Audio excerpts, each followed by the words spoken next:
Hey, look at me. No beard, right? I'm sorry to shock you, anyone here watching right now. This is Andy Hall. I am Andy Hall. I am Andy Hall. This is the Disappointed Cat Morning Show.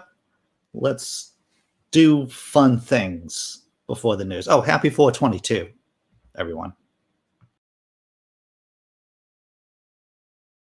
So my cat is almost 20 years old, and he gets to do essentially whatever the frick he wants. So at Easter breakfast, and really at every holiday breakfast, he gets his own chair, which is like fine, reasonable, you know. What's not as reasonable is that we also give him his own plate. He doesn't eat from it, but like, he gets one. It's a 20-year-old cat. The cat should do whatever it wants to. I hope everyone's doing well. Is there snow?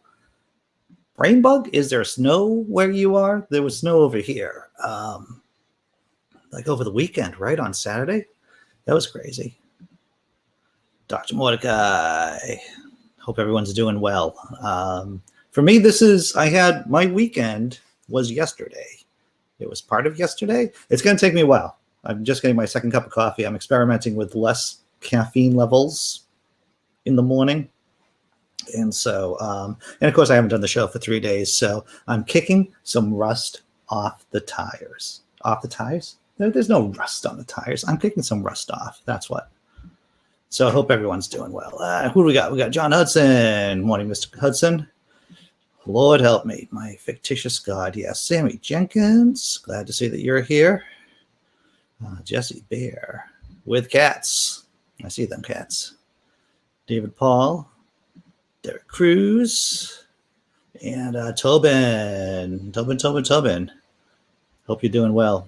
Bonnie says, I have a grand cup of coffee. The neighbor's cat is purring and doing circles around my chair. Therefore, we are ready to be entertained by the way. Jesus slaves. Hallelujah. Pass the coffee. Andy doesn't smile that often, Dr. Mordecai, I have to tell you. It's not my brand. Glenn is saying, we are expecting snow here just north of Toronto. Wow. That's hard. Sorry to hear that. So yes, this is actually, I have Monday off. I had Monday off. I was doing a film shoot, and everyone in Massachusetts, or most people in Massachusetts, had Monday off because it's Patriots Day. Typically the running of the marathon, but of course, because of COVID, there's no running of any marathon here in Boston.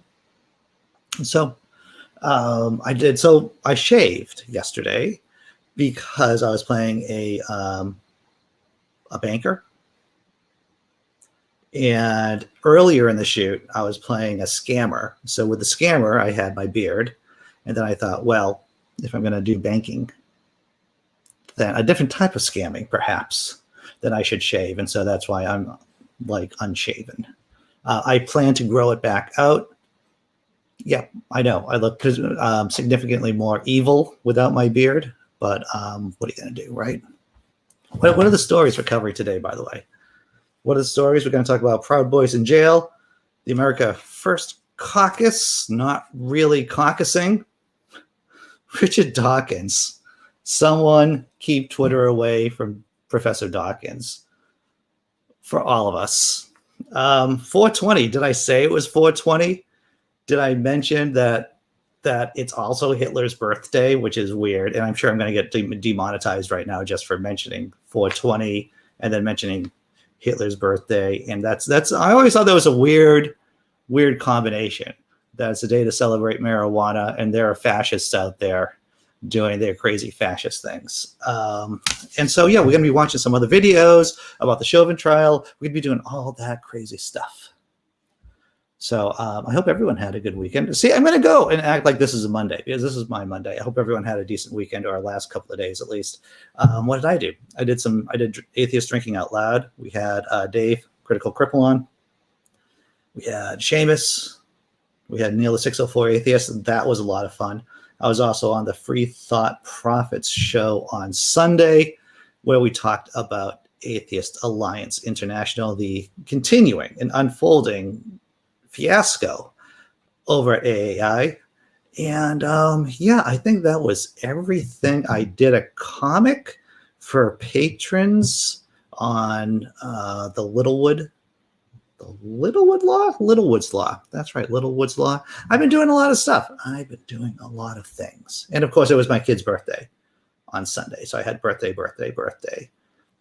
And then on Sunday night, I premiered a video about secular meditation. If you haven't seen this video on secular meditation that I posted last Sunday night, it's worth listening to. I had the author Rick Heller on, and we talked about his book, Secular Meditation, 32 Practices. Rick leads a secular meditation group here in Cambridge. Really good guy. It's an old conversation, but still valid because it's meditation.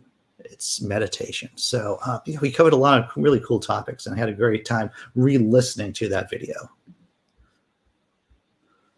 I don't think so. I think a lot. If there was legalization, if there's one theme here on the Disappointed Cat, morning show, it is more marijuana might be the answer. It just might be the answer. And we are covering a story today about marijuana too. All right. So like I said, I hope everyone had a good weekend. I did. I was pretty busy, but happily busy, right? Happily busy. I also made plans for going down to, so once again, I won't be streaming on Friday because I'm going to be driving. I'm getting up at probably 4:30 in the morning, leaving the house at 5 a.m. in the morning, and driving 12 hours down to North Carolina. So I will not be here on Friday. But I will be here, of course, for the after show today, which is an open room. Link is in the description. And I'll also be here for 3 p.m. Jenga today. Scott Dick, this is a very good question. I think Aristotle asked that. When you hit this like button, do you get a dopamine hit? Try it. That's a good idea. I actually tried. I've been practicing trying to say the word idea without an R at the end, and it just sounds wrong. Idea? It just sounds less strong. Idea. I still like the R at the end. All right, let's go with memes, right? Is that what we're gonna do? We're gonna do some memes before we get into the stories.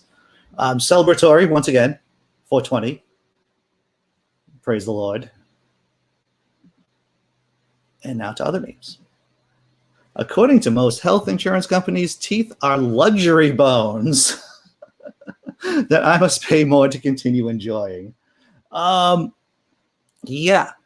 If I was ever going to run for president, if I was ever going to run for senator, any public office, I would say that every citizen, every person living within the United States of America should have a full set of teeth. It's a radical concept, I know, but that might be, besides burn it all down, that would be my platform. Relationship status. It must be an interesting ceremony they had. And of course, our another 420 celebratory. Hey, there it is. Seth Rogen, Snoop Dogg, and of course, the cross of our living Savior right there.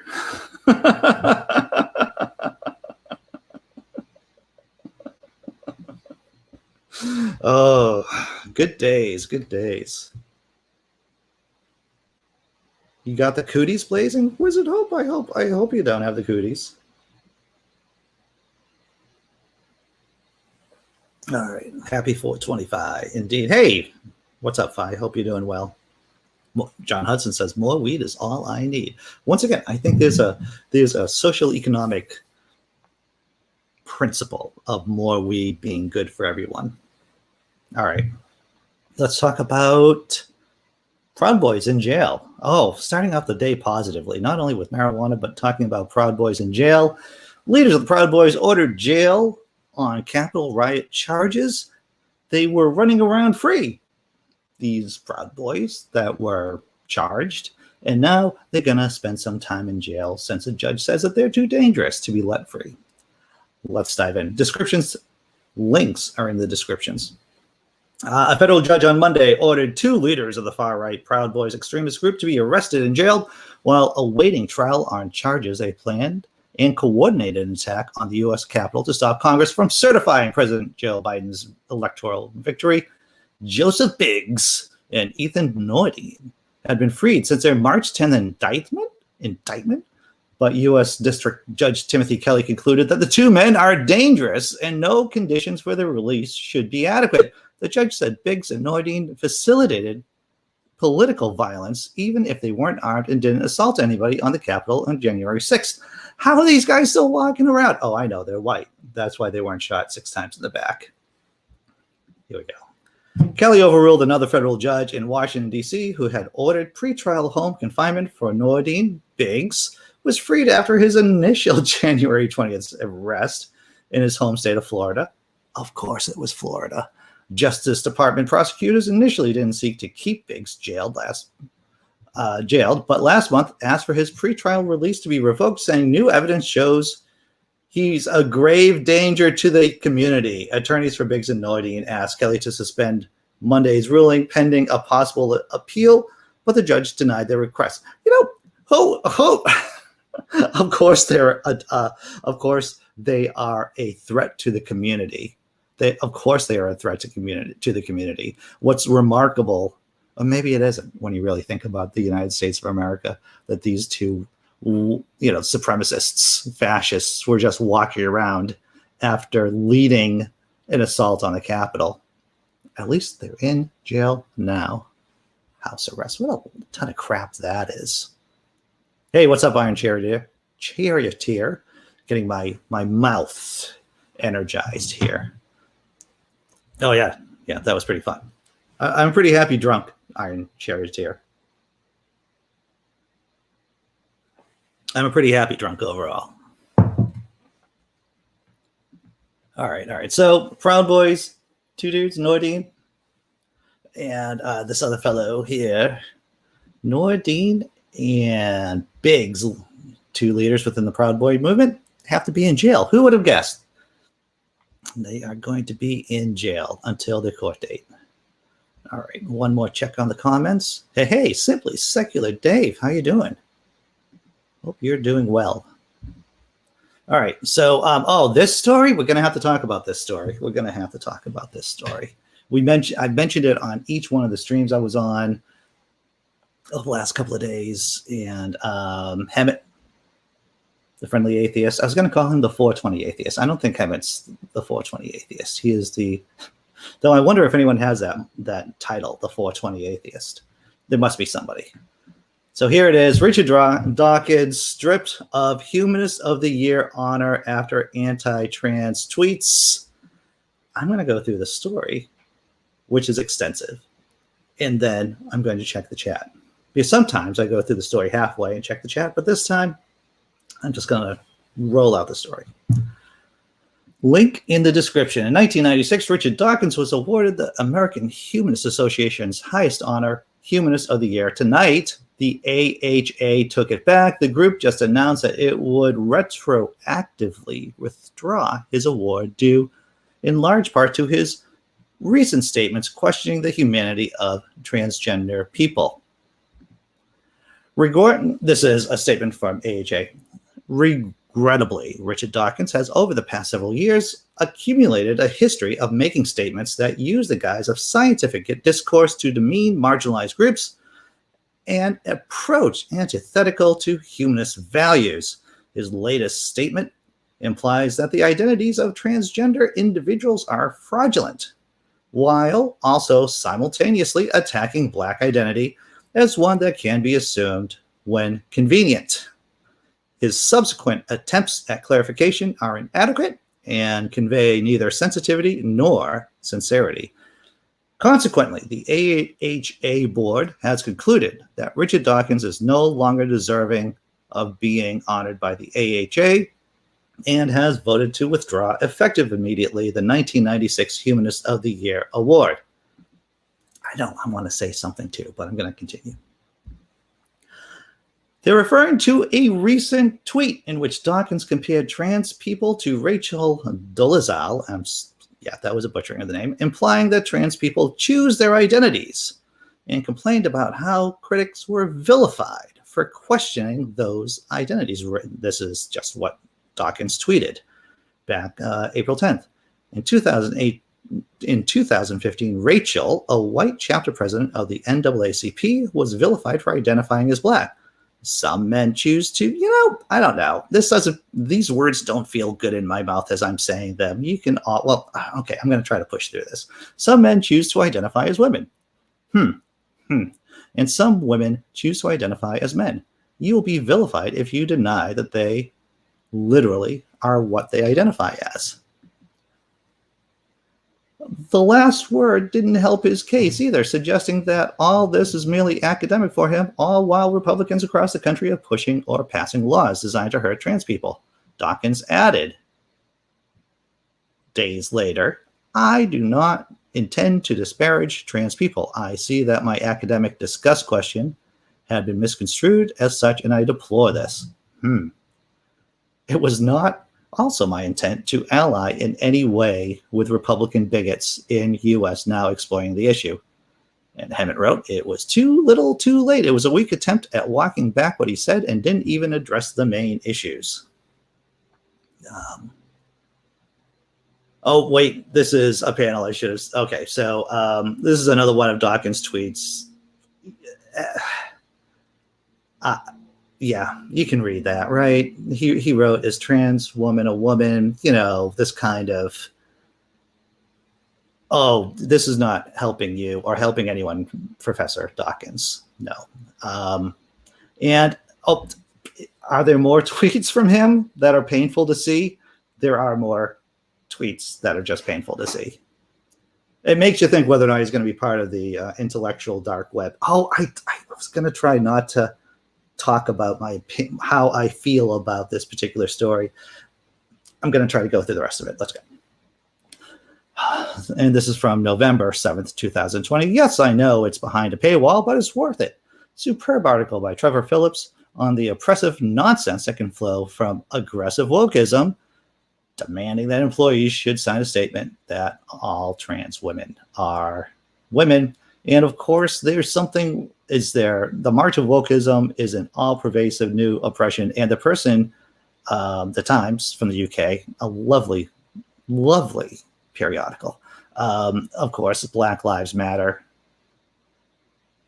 and white people must do more. Apparently that's wrong, saying Black Lives Matter.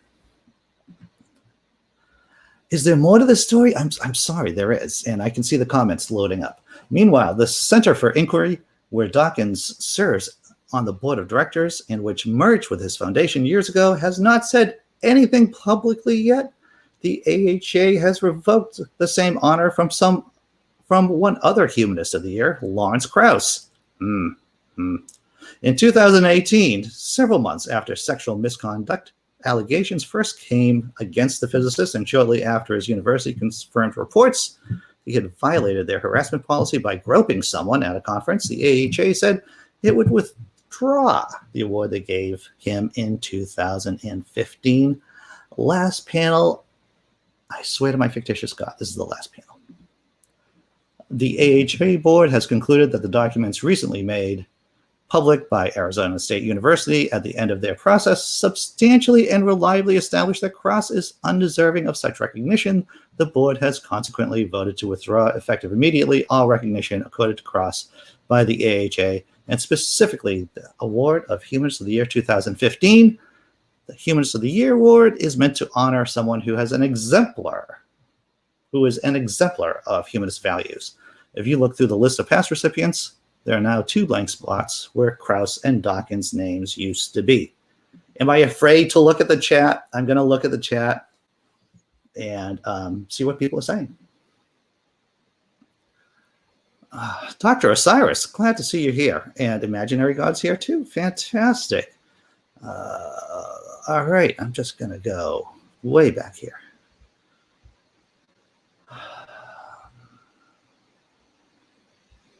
Well, the Proud Boys in jail, talking about the last story. That's right. That is a dopamine hit. That is good. Dawkins. I've said it once. I'll say it again. I'm a Second Commandment atheist. We should all be, and I'm going to throw the shit out there. We should all be Second Commandment atheists, because as soon as you start making a graven image of anyone, you're going to get disappointed. It's as simple as that. You're just going to get disappointed if you put someone on a pedestal. And sometimes you don't realize This is the insidious nature of our lower brain stem, is that you don't realize that you put someone on a pedestal until you get this, until you find out something about the person on the pedestal, and then you say, wow, that's bad. I like Joss Whedon, right? Creator of Buffy. And then you have all these allegations, substantial allegations about Joss Whedon too. I'm not even going to get about my realization that I put Louis C.K. on a pedestal or Woody Allen on a pedestal. Oh, yeah. Yeah, it's just part of our human nature to want to put people on pedestals, and you're going to get disappointed. Well, he is done substantial work in his field. He's done substantial work in his field. Hey, what's up, Dr. Osiris? Glad to see you here. Oh, you're in the middle of it right now, Dr. Osiris. You're in the middle of this story about American Humanist Association removing Dawkins from being the Humanist of the Year. Well, it is disappointing. It's of all the topics to tweet about, of all the injustices in the world, to fight for, he chooses this one. That's boggles the brain.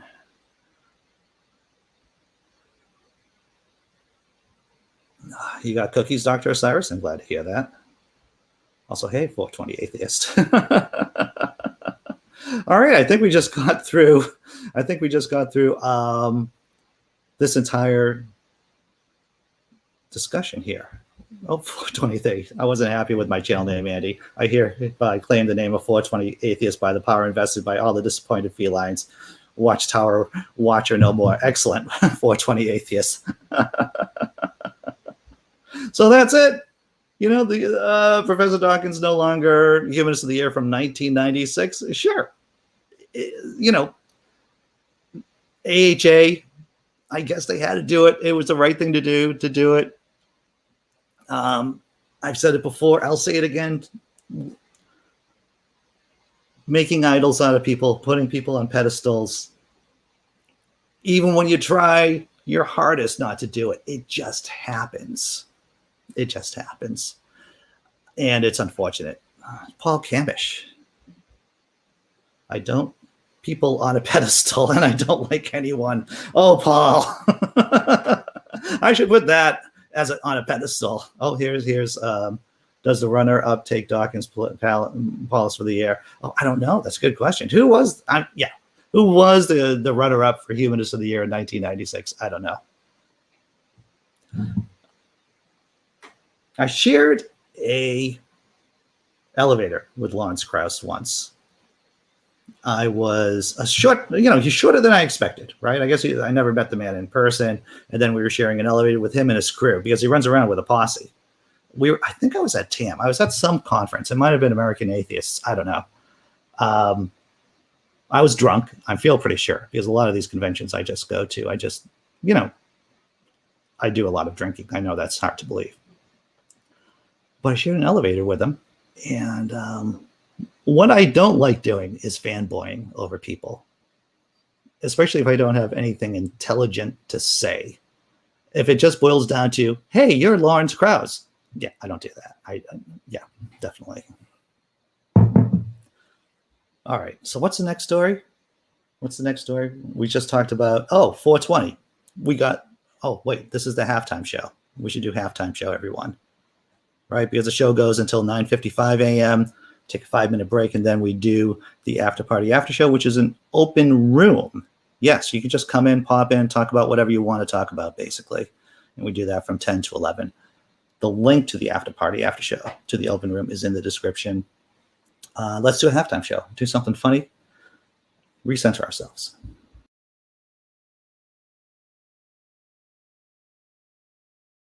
A lot of self-help books say that when you are dating people, you're trying to heal things from your childhood, which makes a lot of sense to me because it is much easier to get your boyfriend to unfollow an Instagram model than it is to get your dad to apologize, as it turns out. That just hit home for some people. Woo! I was like, is this a joke or just true?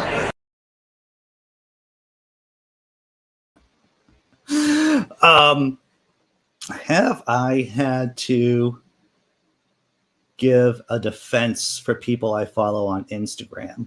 Yes, I have. In other relationships, I've had to. Like I would just be like scrolling through, and I would never imagine as a person my age that I would have to give some kind of verbal defense. I'm just scrolling through my Instagram feed. My girlfriend at the time would be looking at me. It's like, why are you following her? It's like, because she's funny, or I like the content she shares on Instagram. That's why.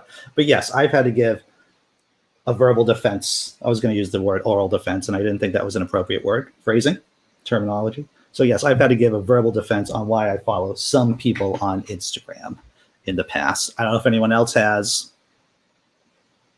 I've had to. Oh, the Humorist of the Year award. That's not bad, right?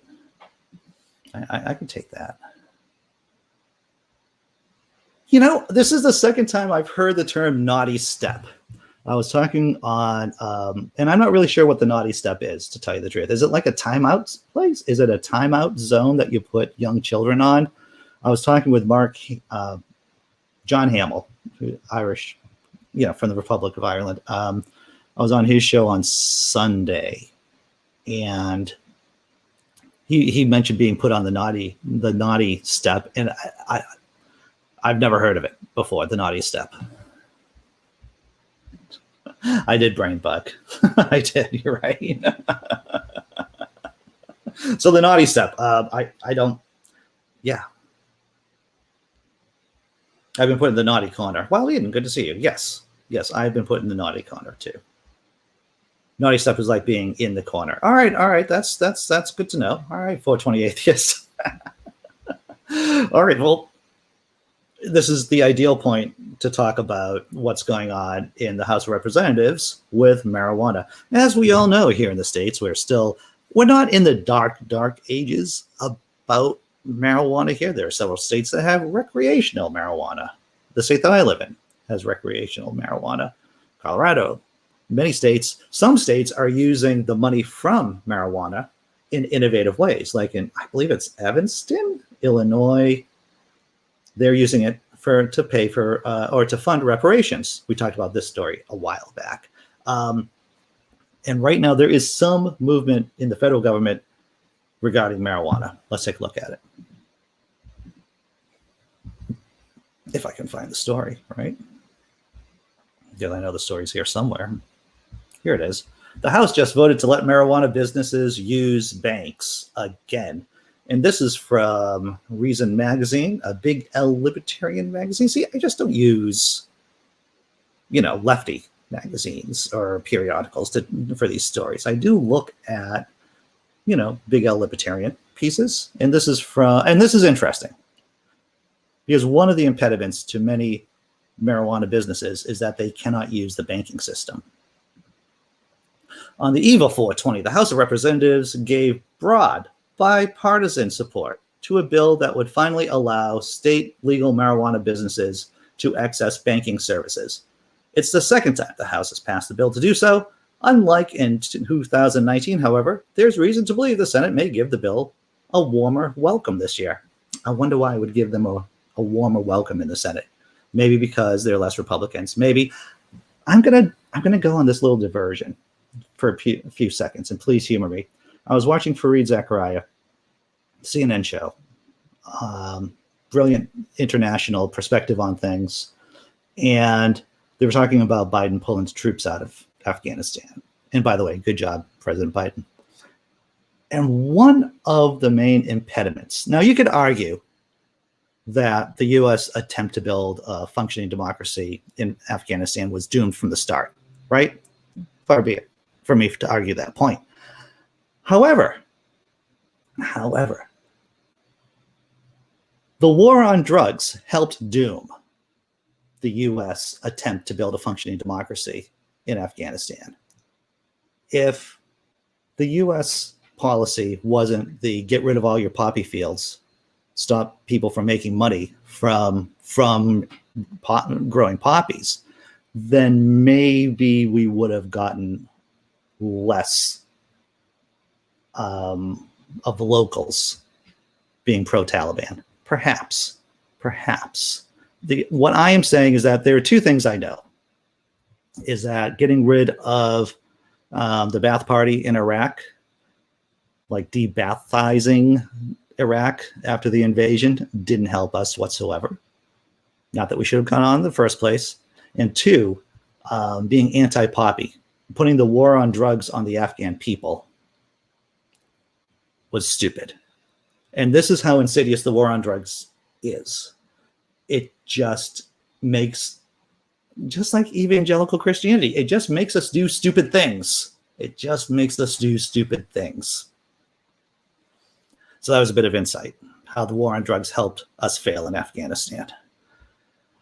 All right, more.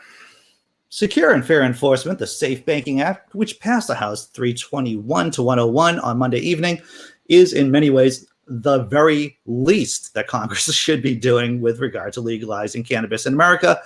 It does not legalize or decriminalize pot at the federal level, nor does it remove cannabis from Schedule 1, the Drug Enforcement Agency's list of what it considers to be exceptionally dangerous substances. But it does take a big step towards getting the federal government to butt out of transactions that are entirely legal within the 36 states where marijuana has been approved for medical use and the 16 states where recreational use is allowed. The bill would change several state statutes, so banks are no longer pressured to consider state legal marijuana businesses unlawful. The bill now moves to the Senate, where Senator Jeff Merkley, Democrat from Oregon, and Steve Daines, Republican from Montana, are the lead sponsors. Good job, Steve Daines. I don't know anything about you, but hey, good job for sponsoring the bill. Senate Majority Leader Chuck Schumer has promised to tackle marijuana legalization this year, but so far he has not provided a timetable for consideration of the Safe Banking Act or other marijuana legalization. Another stumbling block sits on the White House. President Biden remains opposed to marijuana legalization, even though new polling shows 69% of all Americans and 78% of Democrats favor legalization. It's a step forward, at least. If you want to call your senator and tell them you should be supporting, what's the name of the bill? It is the Safe. Yeah, I'm going to get this. The name of the bill is the Secure and Fair Enforcement Banking Act. If you want to do anything on 420, on this august holiday that we have, call your federal senator and let them know that you support SAFE. Do that. It takes less than 2 minutes. Maybe I'll call up my senators today and say, you should really be supporting SAFE. Maybe that would be a good video for me to do, because I've talked to Senator Warren's office before. And so maybe I'll do that later on today, because it's a simple 5-minute thing anyone can do. You can just call up your senator and let them know that you support a particular piece of legislation or an action. All right, let's check out the chat.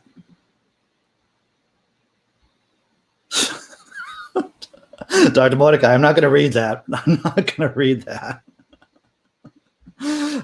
Simply Secular. Dave, isn't the naughty step where they call line dancing at the nudist colony? Interesting. It was doomed from the start. You're right. Scott Duke. It was doomed from the start. Dr. Osiris, you're all lucky. Here in the UK, it'll never be legalized anyway because our governments are stupid. You know, once upon a time, I thought our government was too stupid to do a lot of things. But, you know, you never know. You don't know. I've said it once. I've said it before. I'll say it again, that I have seen things happen in my lifetime I thought would never occur. The legalization of marijuana here in Massachusetts, I didn't think that would ever occur. You know, and I remember passing out flyers in the 90s at rallies for legalization. Gay marriage, yeah, never thought that would happen either. And speaking as someone who was in a relationship and thinking about getting married back in 1988, this is like a whole sea change. It's been like flicking, yeah, it's just remarkable. Oh, you call it the thinking spot, the naughty stuff there, the thinking stop. It's time for you to reflect upon your misdeeds. Dr. Osiris. Pornhub for humanists in 2021. I like that idea, Dr. Osiris. I might steal that. So, when Phil's here, I learn a lot about the Baltic Sea. I'm not going to lie to you. So the Faroe, I assume that's in the Baltic because that's where I know you boat around. And are those owned by Sweden? They could be Denmark, I suppose. I don't know. But it's a 5-minute timeout on the bottom step. All right. So that's the naughty step. See, I learn things. I learn things here on this channel. What's up, B? What's up? So yeah, if you're here in the States, you can call your senator and just let them know that you support the SAFE Act. It just allows, or it takes the pressures that the federal government puts on banks from dealing with marijuana companies. Once again, with marijuana businesses. Once again, the links are in the description in case you want to review them before calling your senator. Here we go. Danish islands north of Scotland. See, I would not have picked that. I would not have picked that was the island. So they're like in the Orkneys. Orkneys? That's like north of Scotland, right? Gary Priestley, how you doing? All right, so let's I got a video. I have a video. Is Fox News news? Is it? Someone has a strong opinion about it. Let's take a look.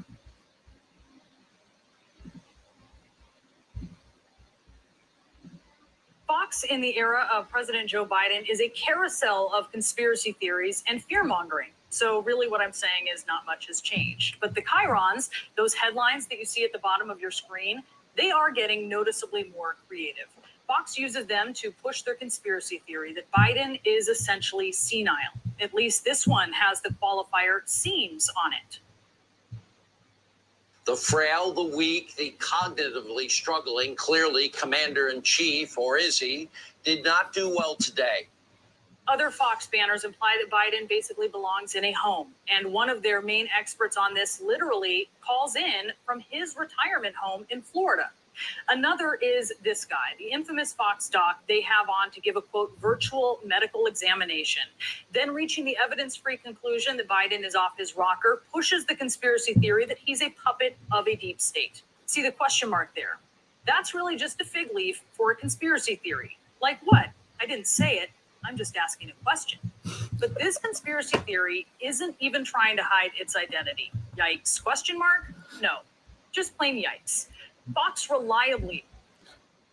All right. So I'm just going to stop this right now and just say, hey, I'm just asking a question.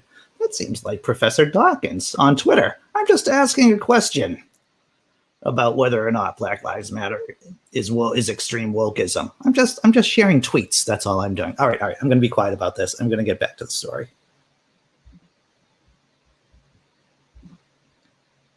Provides the public disservice of pandemic disinformation, and sometimes it uses pictures. Top health officials shown in straitjackets.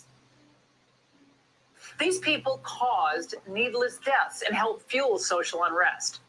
1 year into the pandemic, despite undeniable evidence that masks work, Fox's chief science officer, Mr. Carlson, suggests they're a national security risk with this screaming headline. When the new president marked 1 year of grief and loss, Fox got impatient, telling viewers Biden's taking too long. How dare the president not wrap up before the power hour of cockamamie commentary starts? They love culture wars, from Seuss and Cardi B to Mr. Potato Head, even extending the war on Christmas all the way to April by connecting the release of a rapper's Satan shoes to Easter. There's the broad, evidence-free declaration that the left is currently engaged in a race war, while Fox's actual war on cancel culture is in full swing, because cancel culture, they say, is destroying America, unless, of course, it's Fox or a Fox ally doing the canceling, like calling for baseball, America's national pastime, to get the boycott. Sometimes they wax poetic, editorializing via rhyme. Same topic, but editorializing with a simple verb and an adjective, leaving no doubt what side they are on, which in the case of this headline is on the side of increasing sperm counts, quote, America's real crisis, even though Mr. Carlson would later say this about the border crisis. This is becoming a crowded country, and crowded countries are ugly, unhappy countries. So falling sperm counts for a white-dominated America, very bad. But when brown people want to come in, too crowded, no room. We need it for the sperm. And sometimes they think they're lashing out, but actually they are just inadvertently telling the truth about themselves, admitting the damage that they wreak and the propaganda they peddle, like they're writing the autobiography of their network in 30 characters or fewer, give or take, that Fox is not news, no matter what it calls itself. Hi, I'm Rex Moore with the Motley Fool in front of... So today's blog post on my blog, Laughing in Disbelief, is going to be titled, America Needs White Sperm. It doesn't need brown sperm. It doesn't need black sperm. It just needs white sperm. And that's going to be Tucker Carlson's, the satirical piece right there. Tucker Carlson says, America needs white sperm. Right there. This crap writes itself. So this is interesting. So we're talking about, I guess, North Sea, the North Sea geography here.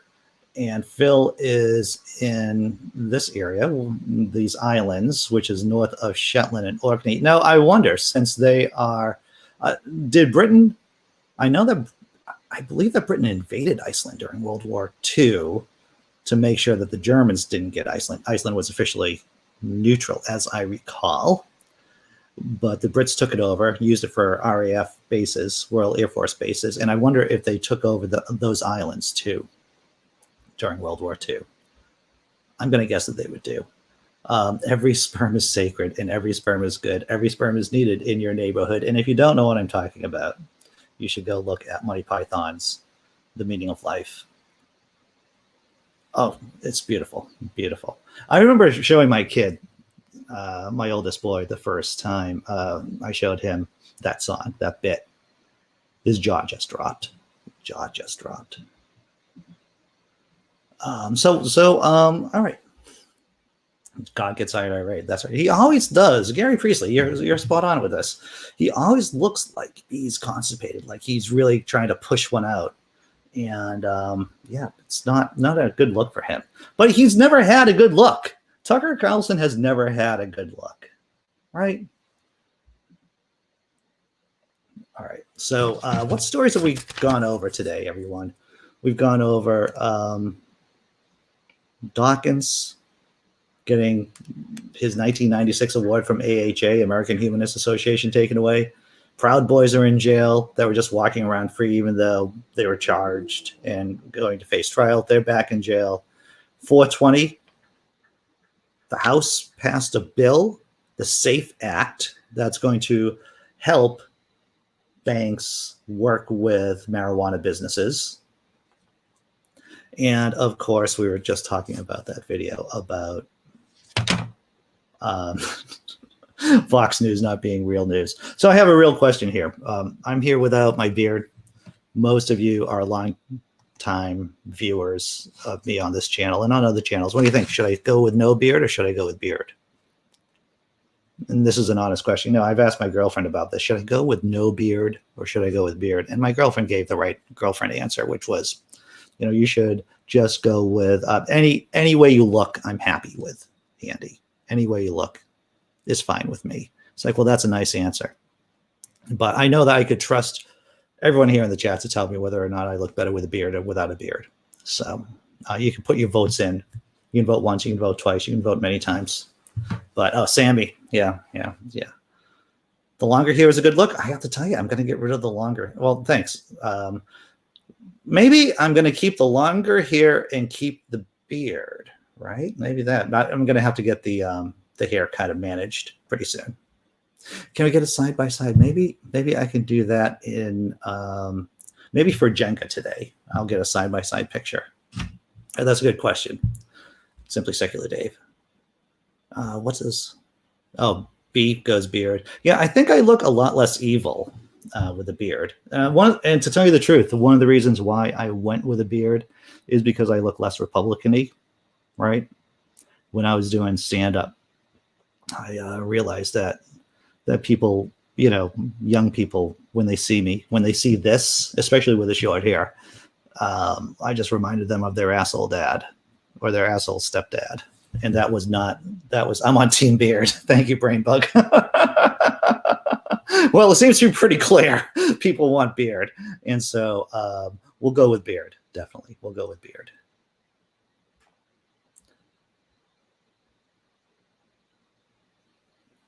Well, John, this is the thing, right? I do look younger without the beard. But here's the thing, right? I'm in a happy, you could probably tell the reason why I would shave for two reasons. One, because of, like a film shoot, and which is the reason why I shaved, or in case I was single. If I was single, ever became single again, I might shave the beard so I look a little bit younger, right? Look a little bit more vibrant.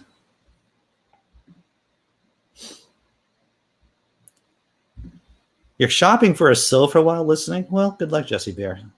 Good luck. Bald is the new blonde. I like that. I like that, Simply Secular Dave. Here it is. Blazing says, the Faroe Islands supplied Scotland and Britain with fish during World War II from sinking their fishing boats. Very interesting. Very interesting. All right, let's before we tie everything up, let's do something funny. Let's do a funny video.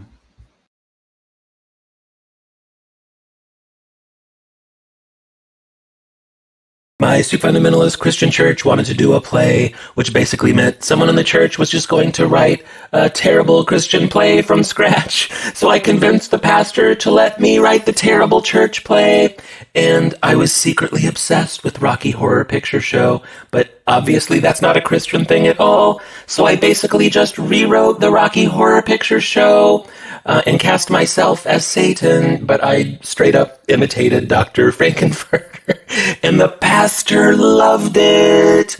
And we even had to add on extra performances because other churches started bussing in to watch our Rocky Horror for Jesus.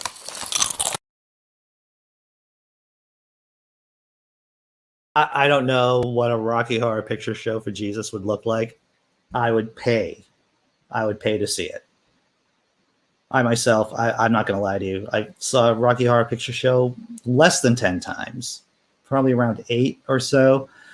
There was, in Harvard Square back in the day, there was once a movie theater, the Harvard Square movie theater. And they would show it, they would do midnight shows on Saturdays. And I remember freezing, waiting in line for the midnight show. Good times, everyone. Good times. Time warp again, indeed. I think we have to track that down, right? We have to get that Jesus-based Rocky Horror Picture Show. He is really hilarious. Blazing, really talented. Time warp again, right? That's a good idea. I think I should. I would like to just sit down and just have a good chat with him.